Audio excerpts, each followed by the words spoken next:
I remember the first time I heard the term shingles.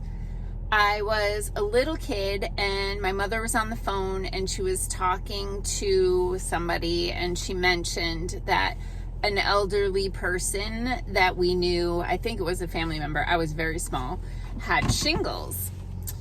And it's really interesting how things have changed over the years, and I'll talk about that in a minute. I am Dr. Patty Barch. I'm a traditional naturopath, founder and owner of Naturally Unbridled Wellness, where we focus on wellness solutions, not disease management. Find us at naturallyunbridled.com. This is Down the Ridge with Dr. Patty, where I give you 7 to 10 minutes of holistic life and wellness information on my way to work. So I have a couple quick announcements actually, because today is Monday. I think it is the 29th of January. And I wanted to remind everyone that tomorrow night, Tuesday, January 30th, I am giving a talk through Winona Community Education. It's not Winona State, it's Winona Community Education. I think you can still register for that class. I don't think they've closed registration, but you can just go to the Winona Community Education website, search my name, and you'll find the class. Otherwise, reach out to us through the office. Because of the class, very important, we are closing early on Tuesday so that my staff can all come to my presentation. When they heard I was giving this talk, they were all like, oh no, we want to go, but it starts at 6 and normally we're open until 6. So we decided to close the office, I think around 4:30 on Tuesday, so that my staff can all come to my talk. Okay, so I wanted to talk about shingles because it's been very interesting as an observer of things. Like I said, when I was a little kid, you almost never heard about anybody getting shingles. And now it's rampant. And the biggest thing that has changed since I was a little kid, when only the very elderly or the very ill would develop shingles. And now you see it in teenagers. So first of all, what is shingles? Shingles is just the term for the reactivation of the herpes zoster virus. So we know that there are different families of viruses. This one's probably going to get shadowed quite a bit. But there's influenza viruses, coronaviruses, herpes viruses, retroviruses. Okay, there's a bunch of different kinds of viruses, like families. They have different shapes that are similar, all the things. So the herpes zoster virus is the one that causes chickenpox. And like all herpes viruses, once it gets into your body, it stays there. It just goes dormant. So when you get the chickenpox virus, whether you get it from, oh, cool bird, whether you get it from infection or you get it from a vial, you have that virus and it goes into your body and it lays. After you express that virus and your immune system finally wins and it goes into remission, it just is quiet for a while. So you'll see this with people who get cold sores or genital herpes, where they don't have any cold sores, they're not having genital herpes outbreak for a period of time, and then something triggers the reactivation of the virus.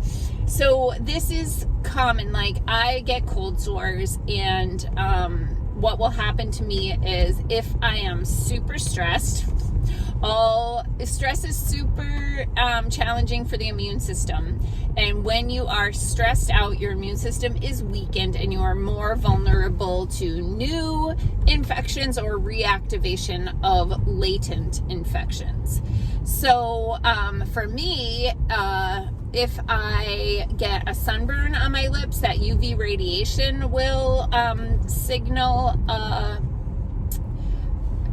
a viral outbreak. So the virus that's in the nerve starts reproducing and creates this inflammation. It's painful because those herpes viruses live in a nerve. And so nerves are how your body interprets pain. So whenever you have inflammation in a nerve, that's the most excruciating kind of pain, because of the nerve itself is the pain transducer. So physical trauma also, like when I was a kid, if I would chew on a pen, I would, just from having that in my mouth, I would get a cold sore, or, my dog all excited scratch me in the face, that could trigger a cold sore, any kind of trauma to the tissue.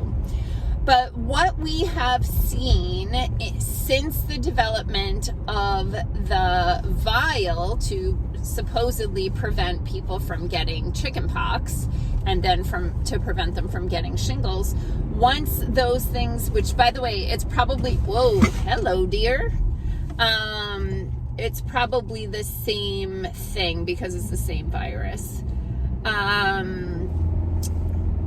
Anyway, since those things came out, now we see shingles in young people. I was 32 years old when I got shingles. I was teaching and was in a very, very stressful environment with, when the department that I worked in, against my recommendation, hired a person for my department that I knew was not going to be a good teacher.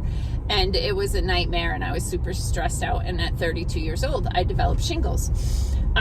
Shingles is excruciating. In my experience, and thankfully, because I was young and pretty healthy, just pretty stressed out, I had a very mild case.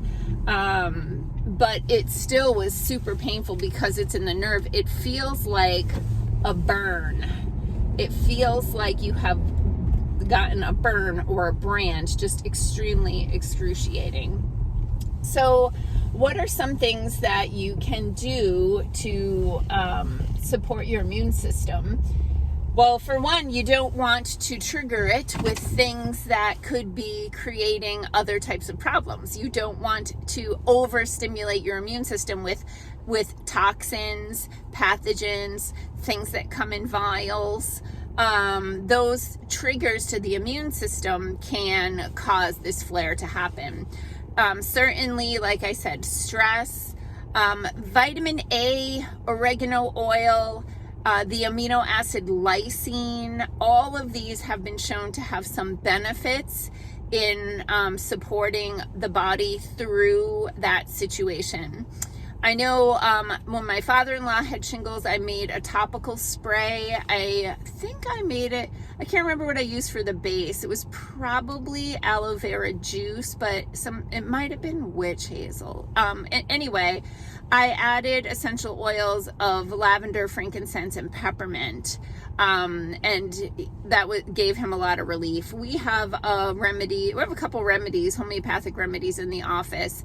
One is HZ Tox for herpes zoster detox, and then the other one is called Nervez, Nervez. And the Z is for zoster again. So there are things that can be done.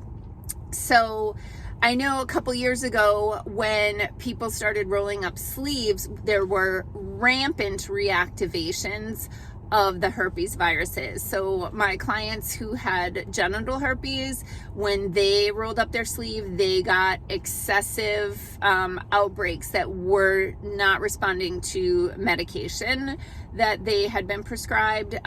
They were not going into remission. Multiple cases of shingles during that time. One of my dear clients who rolled up her sleeve. She ended up with a severe case of shingles. Several clients did, actually. We were constantly dealing with shingles calls and concerns. So if you want to learn more about the impacts of things from vials on the immune system, then come to my class through Winona Community Ed on Tuesday. And just remember, this is not medical advice. It's all fake. So it's for entertainment purposes only. Peace out, peeps. Have a healthy day.